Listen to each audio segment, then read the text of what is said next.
Guys, তোমরা মনে করো ভিডিও করা খুবই সহজ, এই জাস্ট এটা কথা বলে দিল বাস হয়ে গেল। এরকম কিচ্ছু না। যারা ভিডিও করে না তারাই জানে যে ভিডিও করা কতটা কঠিন।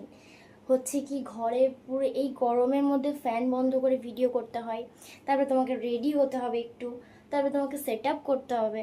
আর ঘরের অবস্থা তো পুরো কেরোসিন হয়ে থাকে। সেটা আমি আর এই ভিডিওতে অন্তত দেখালাম না তোমাদের, কারণ ফোনটা সেট করা আছে তো আবার খুলতে হবে। তো দেখো, পুরো ঘেমে পুরো স্নান করে গেছি, আর আমি স্নান করে এসে ভিডিও করছি। আর এখন বাজে 4টে, আমি 2 ঘন্টা ধরে ভিডিও করছি। খাইও নি এখনো পর্যন্ত। আবার এই ভিডিওগুলো এডিট হবে, তারপরে পোস্ট হবে। তোমরা জাস্ট দেখো, লাইক কমেন্ট শেয়ার তো করে দাও একটুখানি। এত কষ্ট করে তোমাদের জন্য ভিডিও করি, এগুলো করা কিন্তু দরকার। তো যাই হোক, চলো টাটা। আর ভিডিও বানাতে পারছি না, অনেক কষ্ট হয়ে গেল, তখন থেকে ভিডিও বানাচ্ছি। তো চলো টাটা।